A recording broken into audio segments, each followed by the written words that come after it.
And the first fragrance on this list is going to be one of my most recently acquired fragrances. It is one that I picked up roughly about 2 weeks ago. But I picked it up because I knew I was in need of some winter fragrances. And the reason why I picked it up is because it's spoken about so highly here on YouTube. Number 7 on this list is going to go to Prada Luna Rossa Black. Now this is one of the flankers from the line that I've been looking really forward to trying out. But I'm most excited to be wearing this in the winter because there is a definite warming effect to it. There's a warm, staticky sense to it. It's definitely not going to be your freshy general. There's a bit of depth to it, there's some oomph to it. Prada Luna Rossa Black is definitely one that has a nice warming factor to it, and it definitely has a nice spicy kick to it. Definitely not one that's going to be meant for the warmer weather. This is going to be one that I'm going to wear 60 degrees and below, which is why I've not gotten around to wearing it much. But I am excited to do so. And in case you guys are wondering, Prada Luna Rossa Black can be found at kingdomfragrances.com, which their link is down in the description. But again, you guys, that is Prada Luna Rossa Black. Now number 6 on this list is going to be one that I have given a fair bit of wear even here now in the warmer weather. The ginger in this fragrance gives it a nice punch, but then it's followed by some leather notes that kind of give it more of an oomph in terms of it being a winter style fragrance, which has me pretty excited to be wearing this more in the colder weather. Number 6 is going to go to Polo Red Intense. Now this is defined as an oriental spicy with a rush of invigorating red ginger, intoxicating red leather, and spicy red saffron. Says the back of the bottle here because this is a tester. And honestly, not only am I excited to give this wear, I do have the new flanker that is the Polo Red Parfum. And just for some clarity guys, so far this outperforms the EDP. But before you take that and run with it, I will be giving this more wear just in case things change. Again guys, that was this guy, Polo Red Intense. And basically for here on out in this list, it's going to be fragrances that I really plan on wearing a lot. Ones that have that oomph to it, in certain kind of ways, whether it be iris, whether it be tobacco, whether it be something sweet, something that is definitively for the colder weather. Now this next fragrance is at number 5 because it has been discontinued. It would probably be higher up in this list, but I want to have it here because I'm going to probably wear it less due to the fact that it's been discontinued. It's going to be harder to find.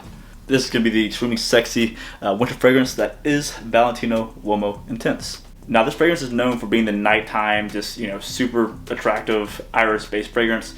And guys, just by the bottle here, you can tell it's a pretty nice scent here for an evening.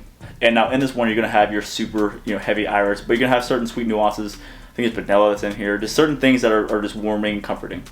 Some may say this comes off a bit feminine. I don't really think so. I think the original, the Esso Valentino Uomo, that's a very feminine fragrance. This is definitely more on the masculine end, in my opinion. Give a spray here for you guys to see. Yeah, it's fantastic. That is Valentino Uomo Intense. And before I go on, I want to ask you guys a question. This is a new camera, I have a new setup here. I just want to know if you guys like how this looks, if it looks better than it did before, or what. Just type away down there if you like this or don't like it. And number 4 is going to be the cold weather winter date night staple. That is Dolce & Gabbana, the 1 EDP. Can you see my face? Sorry if my face here is going to get in the way. I can see my teeth through the thing. Anyways, this is going to be your masculine Dolce & Gabbana. It's going to have your tobacco nuances. There's going to be warming nuances to it as well. Things that are just very, very inviting. One downside of this out of this list is that this does not perform very well. This performs in similar ways as the Polo Red, as it doesn't last the longest. But for the first 3 hours, you're getting compliments galore and you're going to smell amazing. This fragrance has warm and soft notes that accompany the tobacco note. So it's not going to be like your natural tobacco scent. It's not going to be anything that's really going to make it overly sweet. Again, that is Dolce & Gabbana, the 1 EDP. And number 3 is going to be very similar to Dolce & Gabbana, the 1 EDP, but this one's going to be a bit sweeter. It's going to have more of a flatness to it, in my opinion, in a good way. The tobacco note in this is very natural and it's accompanied by tonka bean. So you're going to have your masculine tobacco accompanied by some sweet nuances that really blend real well together. One thing that this line is known for is their quality. Number 3 is going to go to Banana Republic, Tycho, and tonka bean. Which I apologize if the label there is kind of whited out, but you can see here's a purple bottle with a white little label here. So this fragrance has a bit more oomph to it. It's a bit louder, a bit sweeter, and the performance is a bit better in my opinion than the Dolce & Gabbana, the 1 EDP. I would wear this on days where I'm not wearing my Naxos or my Pure Hervé. This is what I reach for. The sweet notes in this might not be quite as nice as they come across in the Pure Hervé and the Naxos, but it gets the job done. That is Tobacco and Tonka Bean by Banana Republic. And number 2 on this list is going to kind of go away from the tobacco fragrances, things that have that super sweet tobacco. This fragrance is going to be great for wearing in the autumn. There are certain aquatic notes that still make it really nice to be wearing in the medium to high heat and kind of going into the colder weather. Number 2 is going to go to Acqua di Gio Absolute, which quite a few people don't really like this very much, but for me, as you can tell here, I've worn pretty heavily.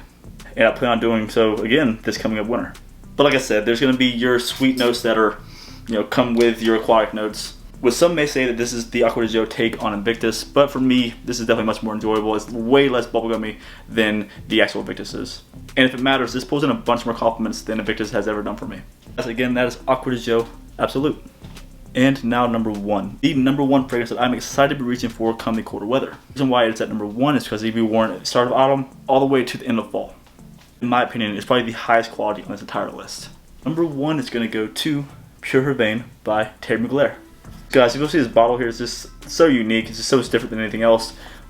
Big thing here is if you get this right here, I had to cut this so that it sprayed properly, which now it sprays awesome. Before, it did not at all. It's kind of annoying actually. But with this, you get your sweet honey tobacco with some cherry notes. The cherry in this does come off a bit, medicinal, a bit synthetic. That kind of dials back after a little while. Then you get a really nice, creamy tobacco honey scent that lasts for a long time. Again, guys, that is Pure Herbain by Terry Mugler. But guys, that is 7 that I look forward to wearing when it cools down a little bit. And when it cools down, what are you looking forward to wearing? What 7 are you looking forward to wear when it gets colder? Comment down below and let's talk about it. But guys, like I always say, keep it gent, love your scent, and I'll see you all next time.